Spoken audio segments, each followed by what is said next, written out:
Good afternoon, it's Adam for Metal Wani, and I am here this afternoon with Corrosion of Conformity. Good afternoon, chaps. Hey, you got Woodrow here. Pepper. Woodrow and Pepper. So, how's it gone for you today? I mean, you're here, you're doing your press bits and pieces. I just want to say, first, a huge congratulations on the new album, No Cross, No Crown, released back in January. I've got to ask the first question. It's been a long time since you did the last album. What happened there? Did you guys just go off and do your own thing? Or? We just kind of zigzagged all over in different directions, and time was right, and we made another record and put our dick on the chopping block and tried to lean into it, and made a record that we don't make them often, but when we do, they're pretty solid. I mean, the whole time we're talking to each other. We're like, man, when the time is right, strike the iron, and so the time was right and we did it, it's like having a good time. Super. So that's exactly how you did it then. You kind of guys just had a bit of a break, relaxed, did your own thing, and then who called who to say let's get back right. We all kind of talked about it and the timing was right, and we honestly said let's go to England or Europe and play some shows and see if it works, and it worked, and we came back here like 4 times before doing a record. Then Nuclear Blast gave us a ring and said, we want to do a record with you. And for Nuclear Blast to say that, we didn't even go anywhere else. We just kind of went with that, and it was great. And they gave us the freedom to do what we wanted to, and the time and energy to make the right record. So it was an honor to do it that way. How did the album get put together? Did you guys go and did you write it on the road while you were out and about? Or? Nah, not really, man. Like, we just sort of got in our head, hey, it's time to do it. We showed up in the studio and everything was just as it was, kind of go with the flow, turn the tape recorder on and jam.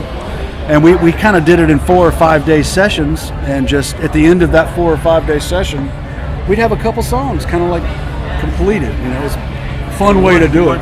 Once it started to take shape, we realized it was getting kind of serious, and we really started to hone it in and just keep sharpening it until it was like we wanted, And it's like Pepper said, man, the Nuclear Blast guys were like, there was no pressure. They're like, man, when you get done with it, that's when you get done. Nobody cares when a record came out, as long as it's a good album, And so kudos to them for because we were taking our time, to be honest. We did.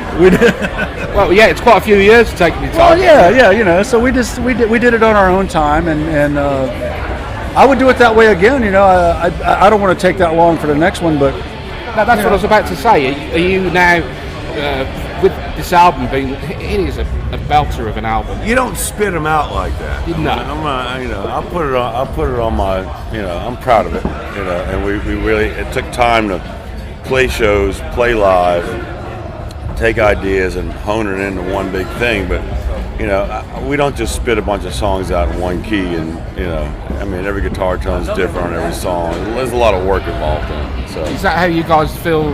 Is this the way you're going to work now? Is this different from the way you worked before? It's a little different. I mean, back in the day, we would sit we all lived in the same town, so that made a difference. We'd sit in the practice pad and we'd demo shit and work on songs, and this experience was a little different, But I think it was kind of cool to not overdo shit and overthink shit. You just, It's actually kind of a good idea, because we kind of did it like you were doing your demo, and a lot of people are like, dude, your demo's better than your record, So we just, as we were writing, we were recording it properly, and not over polishing it, and just letting it do its thing.